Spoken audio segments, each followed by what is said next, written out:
नमस्कार शेतकरी मित्रांनो. तर आज जर पाहायला गेलं तर एक आगळं वेगळं तुम्हाला चमत्कार आज बघायला भेटणार आहे.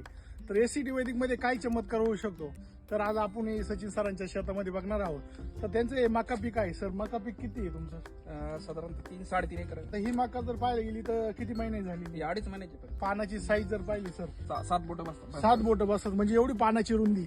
हा चमत्कार तुम्हाला एसीटी वैदिक बघायला भेटतो. आणि जर कणसाचं जर साईज पाहिली सर, तर हे कण्णी जर पाहिलं म्हणजे जबरदस्त दिसतंय. पूर्ण भरलेलं आहे. पूर्ण भरलेलं आहे, रिकामं रिकामं कुठंच नाही, एक सारखा दाना आहे. बरोबर. ही तर एसीटी वैदिकची कमाल आहे. तिला ते 4 वर्षापासून आपले सलग एसीटी वैदिकची युजर आहे. त्याचे 2 डोस दिलेले. 2 डोस दिलेले. आज जर पाहायला गेलं तर सगळी आळईचा धुमाकूळ आहे. तर तुमची मका एकदम चांगली आहे आणि आळई नाहीये. त्याला परिपूर्ण पोषण केलं, त्याच्यामुळे ती आळी झालीच नाही त्याला. आणि आळं नाही यायचं कारण शेतकरी मित्रांनो रामसर प्रत्येक वेळी सांगत असत आहे, कारण नायट्रोजनचं प्रमाण वाढलं का रसशोषक किडी येतात आणि कार्बनचं प्रमाण वाढलं तर त्या रसशोषक किडी तिथे काहीच आपलं दुष्परिणाम करू शकत नाही.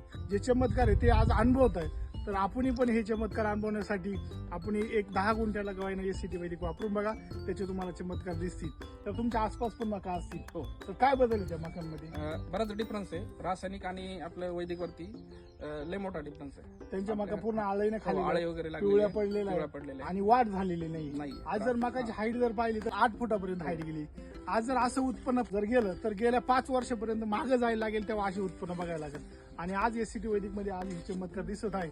तर जास्तीत जास्त शेतकऱ्यांनी याचा लाभ घ्यावा. जास्तीत जास्त शेतकऱ्यांनी युट्यूब चॅनलला भेट देऊन आपले प्रत्यक्ष शेतकऱ्यांचे व्हिडिओ बघून त्यांचा आत्मविश्वास घेऊन आज आपण आपल्या शेतामध्ये प्रत्यक्ष हे पीक असन किंवा उत्पन्न असन वाढीसाठी एसीटी वैदिकचा जास्तीत जास्त वापर करावा. धन्यवाद.